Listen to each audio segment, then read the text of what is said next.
Well, it already died once, so we don't want to disrespect it by killing it a second time.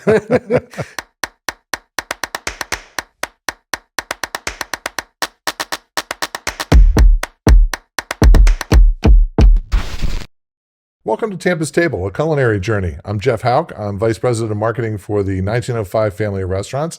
Today, we're going to be talking about omakase, a style of Japanese dining that has taken off in Tampa, and one of its best practitioners and an award-winning practitioner is Eric Fralick. Welcome. Hey, thanks, Jeff. So, Eric, I know you because I started going to your restaurant, Noble Rice, on Platt Street.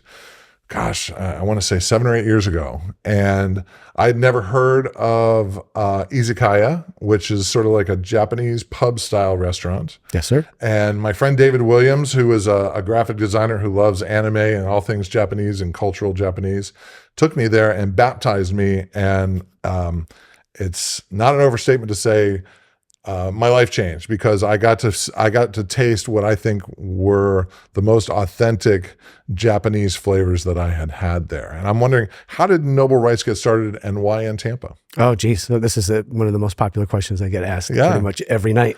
So long story short, grew up in upstate New York, moved to New York City for about 15 years, went to Japan for 5 years, trained over there. When I came back from Japan, I met Adriana, my wife. She grew up in Tampa, so I think she was 8 years old when she moved here. She said, "We're going to Tampa." I said, "All right." "Yes, ma'am, I'm coming too." Follow the woman. That's right. Yes. So we got married. After we got married, we realized all the food that we loved in New York in Japan wasn't here in Tampa. So we went out on a limb and opened up Noble Rice. You know, it wasn't like you opened it up on South Howard or at International Plaza, or even now, and you know what people think of now as sort of a nest of restaurants in Water Street, although we'll talk about that later.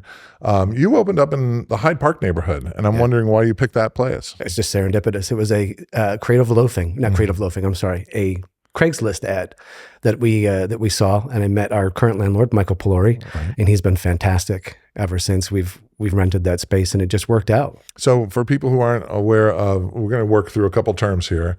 For an izakaya, what kind of style is that? If you were to go to Japan, what would that look like? It's more relaxed and laid back. It's usually a mom and pop, right? They live in the house. Above the izakaya, that's where they live, and then below is where you kind of have like a neighborhood joint, like a place to go and drink and to have some small plates. And tell me what kind of menu you had when you debuted. When we first opened up, we were always ingredient focused. We had some sushi rolls, nigiri, sashimi, a few rolls, and then some izakaya plates that were kind of our interpretation of kind of Japanese comfort food. Right. So it's a place that Japanese people would go to as like a neighborhood hangout, a neighborhood restaurant. Yep. You know, it seems very formal because of, you know, anytime you're not eating with a fork and a knife, it's a different experience for a lot of Americans. Very true. You know, that's the Jerry Seinfeld joke about, you know, they've seen the fork, you know, they're still using the chopsticks, but there was something intrinsic about it that when you have the right spoon for the ramen or the udon or the right chopsticks that enhance the experience, it's a very visceral thing. I felt like when I first dined there, that I felt like I was in a very special place because you cared enough to source your ingredients. I mean, you weren't just pulling stuff out of, you know, Chef's Warehouse or anything like that. Well, and tell me about the sourcing of your seafood and your ingredients, because it's not like it was that prevalent back then. So living in Japan gave me a kind of an idea of what good quality ingredients were. And I knew when I came back to the States, if I was getting a good meal somewhere or if I was getting kind of a cop-out. Right. So when we opened up Noble Rice, we really worked with the vendors that were local and some of them international on bringing in the very best quality ingredients we could. That meant that our menu might be a little bit smaller, might be a touch more expensive, but obviously good groceries make everything better ingredients make a better experience. So Noble Rice has now moved to the Channelside area, and you know, that is not a place that has traditionally been thought of as a place for say your style of restaurant. How did it change when it moved to that area? Oh my goodness. The whole process took about 2.5 years. Really? So we had a lot of time to kind of adjust into that new area, but it's been fantastic since we've gone in. It really, really has. It fits better, I think, than people expect, maybe because first of all, there's so much activity now, but there are little mini hangouts within that area now that it doesn't stand out on its own as an island anymore. It's actually part of a whole vibe there, I think. Yeah. So tell me what kind of customer appreciates a Noble Rice. So I think for the first 4 or 5 years that we had Noble Rice open, there was a little education period with the customer base. We didn't have spicy mayo. We didn't do the traditional edamame and miso soup because we wanted to break those stereotypes. We wanted you to come in and experience Japanese food the way we thought it should be experienced without having that preconceived notion.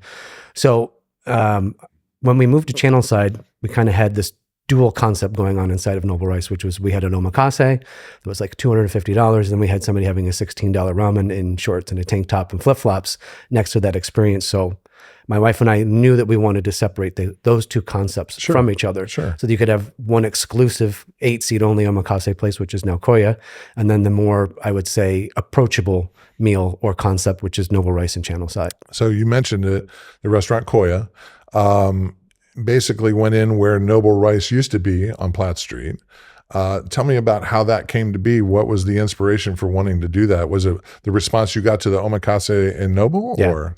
So 2017, a year after we opened up, we introduced a uni omakase, which quickly turned into a 10-course omakase. And then we had uni a 15. is, for people who don't know, sea urchin. Sea urchin. The very best ingredient yes, in the world. Indeed. I've seen your sea urchin collection, and I've thought about shoplifting, but I didn't do it. Thank you. You source so incredibly well, and the sea urchin is just so clean. Yes. So I'm sorry, I interrupted you. Go ahead. Yeah, no. So we knew that we had 75% of our business sales coming from the omakase, so we wanted to separate the two concepts. So what happened is we opened Koya in July 2020 after the remodel. It's been sold out every night since we've opened up. And then... and how many seats? 8 seats. 8 seats. 8 seats. Very rare. Very, very rare. 5 nights a week? 7 nights a week? 4 nights a week. 4 nights a week. 4 nights a week. We just started doing a second seating on Friday and Saturday. Why did you just start doing a second seating? Well, I have a couple extra employees now, which helps out. It used to be just 3 of us. It used to be my wife, our chef Howard Lopez, and myself. And now we have 2 other young gentlemen that were incredible talents, sushi chefs at Noble Rice. And we actually brought back one of our servers from former Noble Rice to Koya. So we talked about what an izakaya is. Tell me about the philosophy of omakase, because I think that's part of a bigger trend, but we'll talk about that in a second. Define for people who aren't familiar what omakase is. So omakase just basically translates to chef, I leave it up to you. So you're getting a meal created by the chef. It doesn't have to be all sushi. It could be kaiseki style. It's basically the world's oldest tasting menu, where you would go to the restaurant, you'd say to the chef, omakase, please. And does that put pressure on the chef? No, I don't think so. Do they have already something in mind? I would imagine. Yeah. It's kind of like let me rephrase. When someone wants omakase from you, where do you start in terms of crafting their experience? Because it has I'd never really understood it until I dined with you, that there is sort of a narrative that goes through. You don't want to start out with a big flavor at the beginning and then bomb the palate for the rest of it. When you're thinking about creating a multi-course omakase, what do you start? Where do you... So we like to start with like a couple small bites first. We call them like our handshake courses. It's like coming in, it's like you get to feel how firm the handshake is or isn't, and then it kind of sets the tone for the rest of the night. So we start with that, and then we'll go into like sashimi or some nigiri, and then from there we'll go into a shun portion, which is kind of like the very best peak ingredients of the season at the moment, and our interpretation of them. And then how do you finish? We finish always with a dessert. What dessert? Our desserts are a little bit... off the beaten path. We started out with a foie gras chocolate bar years ago that had toasted coconut curry in it. Then we did a uni macaroon with a yuzu ice cream, toasted cardamom, caviar, lemon zest on it. Our new one right now is a banana crisp with a chocolate wafer that's topped with osetra caviar. If I start to cry a little bit, just give me a second. I'll collect myself. Yeah. Yeah. There's something about having dined at your restaurants to know how personal everything is. It feels like it is a curated experience. It's not just a menu. We're not just trying to do a concept. It feels like very hand selected. And that's the philosophy of omakase, is it comes from the chef. This is your expression. So how do you keep it fresh for yourself? I think there's inspiration everywhere. Where do you go to get inspired? The biggest thing for me is I have a hard time sleeping. So I'm constantly up at night thinking about food and thinking about new variations and what we can do with them. I'm also really fortunate to be able to talk to our buyer in Toyosu Market in Japan on a daily basis. So I can see pictures of, what something new is or what's the new hyper seasonal item that they're able to bring in. And you have to rely on that person because it's not like you can walk the aisles and choose for yourself. Yeah. So how did you establish that relationship? That's a crazy story, Jeff. I am here for the crazy story. I don't know if you know that, Eric. Yeah, it's a really cool story. So I had gotten in a tiff with one of the local vendors, and it's a vendor that everybody uses. They use it worldwide. We kind of had a problem with them. I wasn't getting the quality ingredients I wanted. So I started looking online, and I just randomly found a company, sent an email. Literally a few hours later, I got an email back, and the gentleman said, I was just talking to a friend of mine who lives in Tampa about your restaurant. I'd love to come and meet you. So 3 days later, he's in my restaurant. He's actually one of the partners in this business that has one of the most famous tuna. I guess they call him the tuna king or tuna god of Toyosu Market. Yamayuki-san is his partner. So it's just unbelievable. All roads lead to Tampa. Yeah, somehow. It's a crossroads. It's like anywhere else, Yeah. So when you have this beautiful product in front of you, I think a lot of people don't realize how much respect chefs want to show that ingredient. When you have this beautiful piece of tuna or whatever you have in front of you that's been provided, it's come a long way. Somebody had to pull it out of the ocean. That's right. How do you approach it in a respectful way? Well, it already died once. So we don't want to disrespect it by killing it a second time.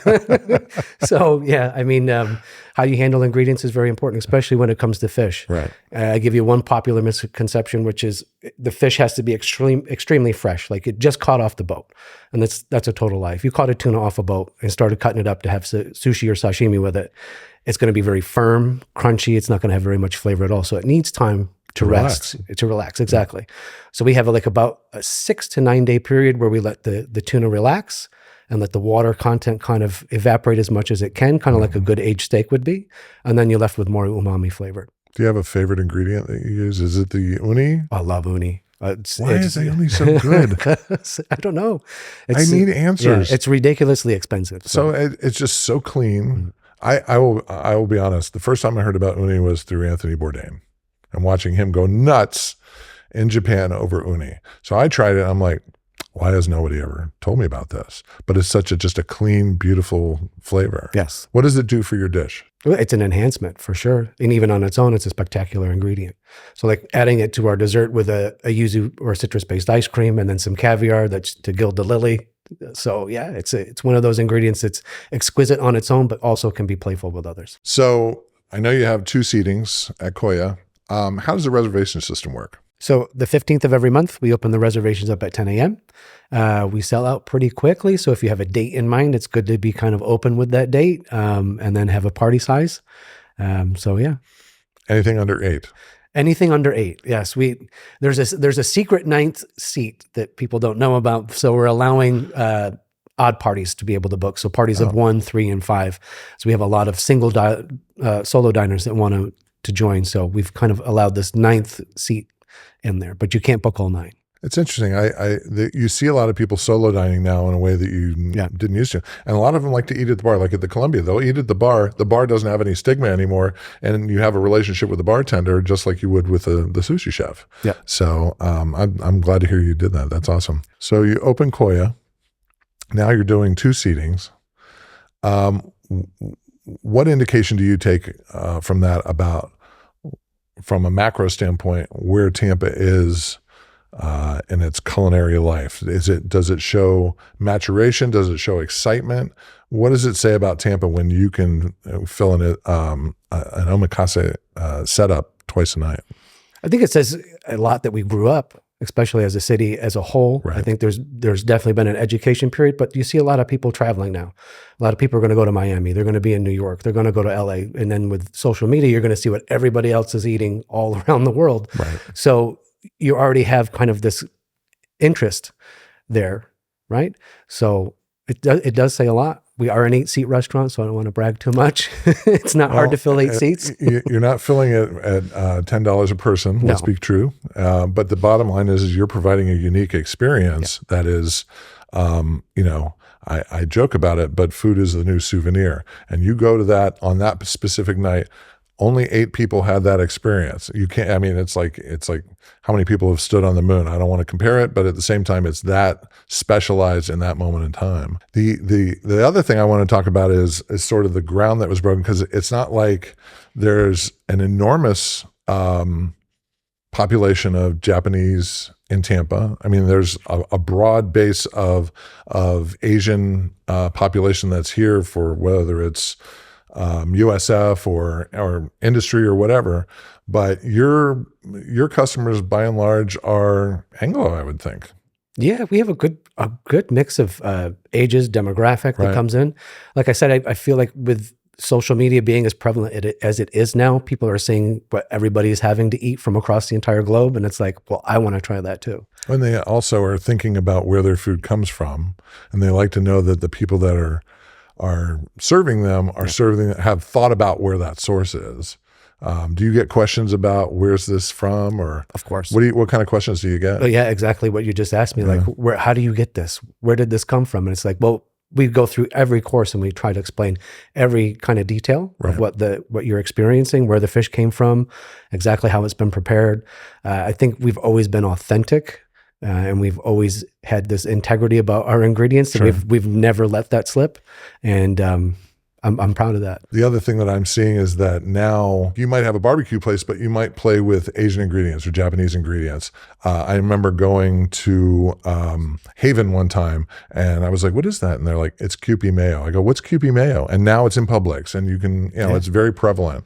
And so people are getting very educated very fast, but they're also seeing a lot of the products that used to be sort of either unknown or exotic to them that they can play with at home, or that when they go to a restaurant, they go, oh, I know what that is. Yeah. So that does a lot of your work for you, I would think. It's helpful. Yeah. I mean, Japanese items in everybody's pantry I think that's a beautiful thing. Well, and even the grocery stores now have, grab and go sushi. And I remember that the first time I ever saw that was 35 years ago. I was living in Alaska, and the grocery store up there had sushi to go. And we were like, what the what? And then we came home and we didn't have that until the longest time. And then obviously Publix started doing it. I'm like, okay, I see where this is going. What is the one dish that is sort of your cornerstone? I can never take it off at either Noble or Koya. Like a particular dish or a particular ingredient? Is there your Purple Rain? Is there, I have to play this song on the concert? So we have a couple at the moment that have been on the menu probably for about 1.5 to 2 years at Koya. We have a macaroon. So we do like a charcoal activated or activated charcoal macaroon that has a smoked salmon, has a horseradish cream. There's a little bit of apple, and then there's some pickled red onion. But it's this one magical bite. It's one of our handshake courses to welcome you into the meal. And when people take a bite of that, what do you see? Oh, yeah, there's always just like the eyes roll back moment, or you get the little shoulder shimmy. Yeah. That's, you've hit it. Yeah. So how often do you take time to invent new courses or new dishes? Every week. Tell me about that process. Sometimes it comes from, like, I'll have an idea and then I'll implement it, and it doesn't work out the way I thought it should work out. And then I'll sit back and I'll think about it, and I'll go back at it the next day, and maybe a week later. But then finally there's a version of that dish that I'm really happy with that we can put on the menu. And then in-house, is it like we have a tasting, or what is the process of getting it on the menu? What's funny for me is I don't taste a lot of my food right away. I usually let the staff taste it and get the feedback from them. Why do you do it that way? I don't know. It's one of those weird things. It's because they teach you in culinary school. Make sure you taste your dish. Everything. Yes. Is it too salty? Is it too this, too that? That's an interesting approach. What do you think that does for you? I guess it's how my mind works. Sure. And I'm very confident, and it's worked out. Crowdsourcing is what it is. Crowdsourcing. I like that. So when you go home at night, I asked this one time of Roy Yamaguchi, who I think paved a lot of road for people in terms of their acceptance of Pacific cuisine. I asked him one time, what do you eat when you go home? And he goes, "It's a lot of containers and stuff like that brought from the restaurant." And he goes, "Actually, I named a band that I was in after what I eat at night." And I go, "What's that?" He goes, "The band's name was Tiny Noodles Under a Chair. I was the drummer." And I was like, Okay, did not expect that answer.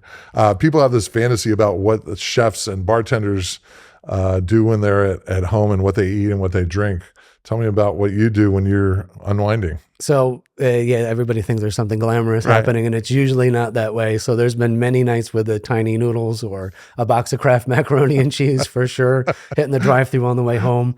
My wife and I, now that we're a little bit older, are trying to be more health conscious. So we kind of more on a carnivore diet at the moment. So we're just eating a lot of meat and dairy, but other than that, you got a cow in the living room that just waits there. Yeah. Okay. You don't have a giant tuna waiting for you at home or anything like that. Yeah. It's not like you're going to sous vide breakfast or anything like. You just you got to comfort yourself, I think.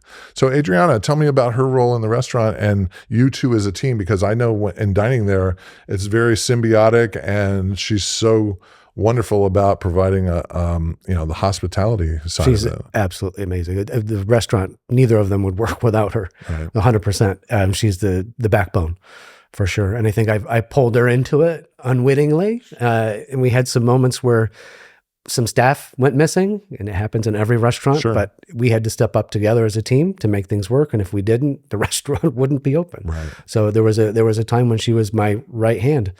So right there on the omakase with me, she's slicing the sashimi, making the nigiris, putting up the chirashi bowls. So been through it all. My parents worked together at my father's business. That's a different dynamic, because then, you're at home, you're at work, but it also is a comfort to have her there, I would imagine. Absolutely. Yeah. She's my best friend. So working with your best friend's not such a bad awesome? deal. Yeah, it is. So when you wanted,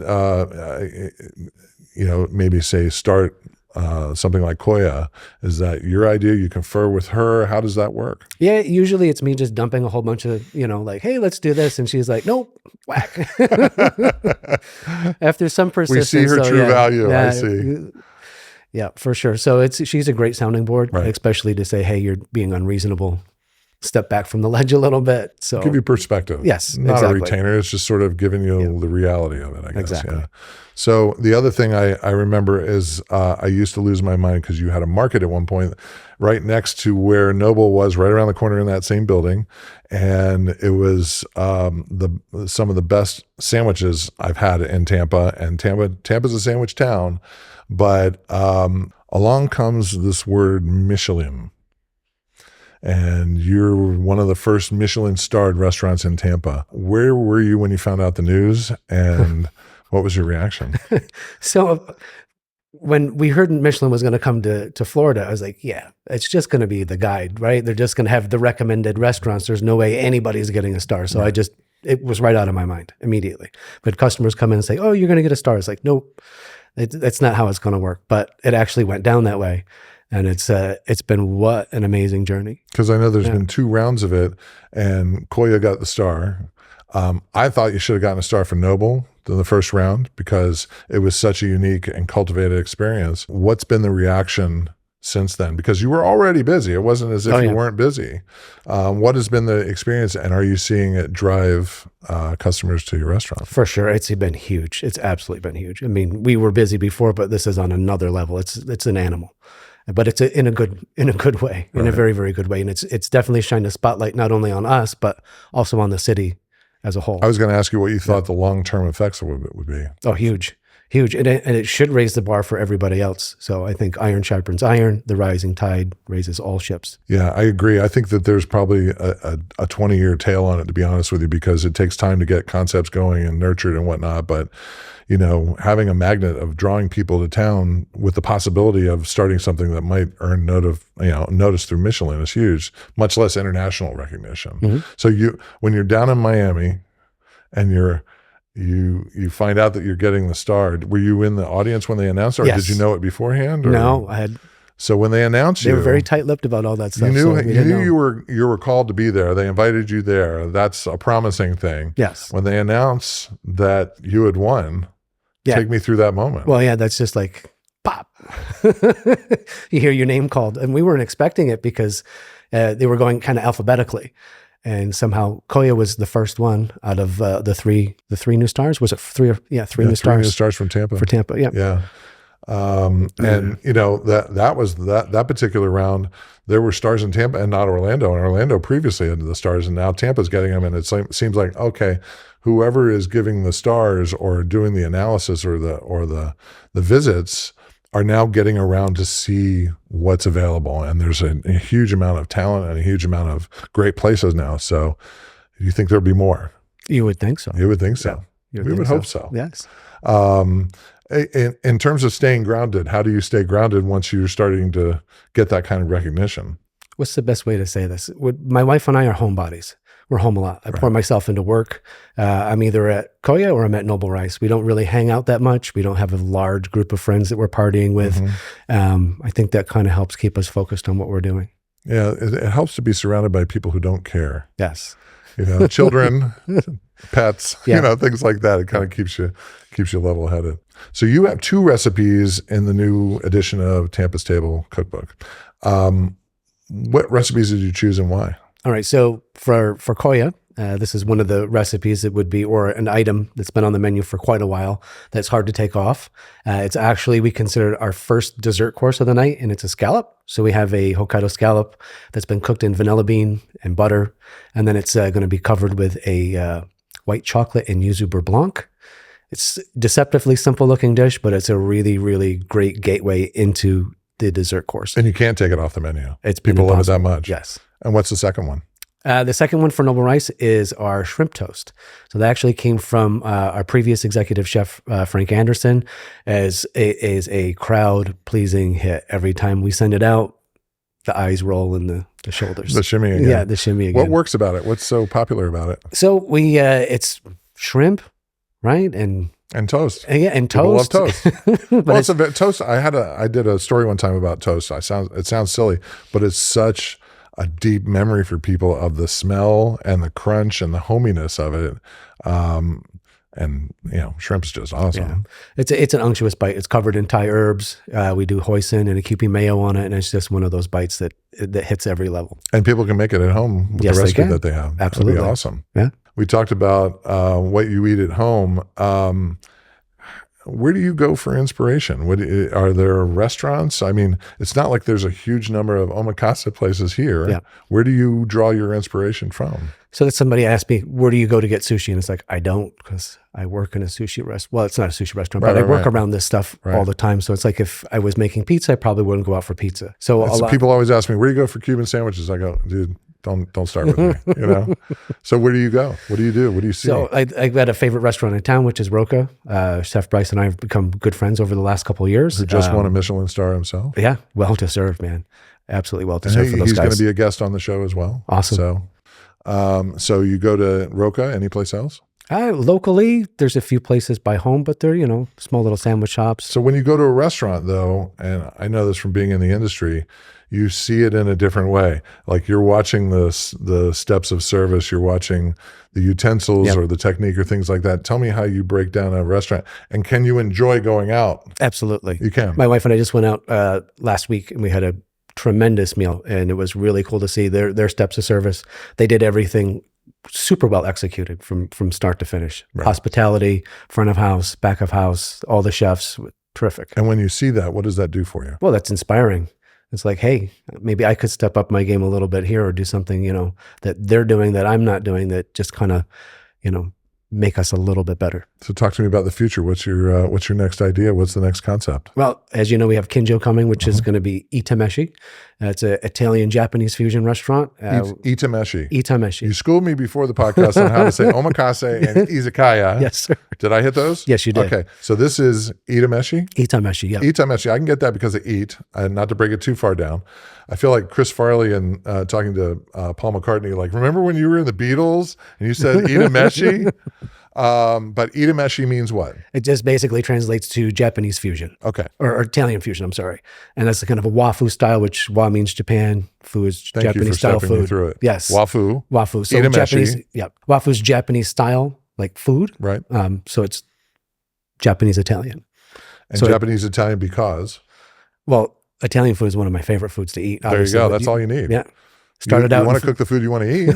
It's true. But where did that come into the narrative? When I lived in Japan, one of my favorite restaurants was an Italian restaurant. It was a Japanese-Italian fusion restaurant, and they just did crazy, awesome pastas. What was the name of the restaurant? Oh, it was named after a guy, and I think Was it like Luigi's or something? No. It was like some kind of trattoria or something like that. Okay. I forgot the name of it, but this was in. They didn't convert it to a Japanese name or anything. No, okay, they did not. But Eat at Meshi's. That could have been. it could that makes sense. I apologize.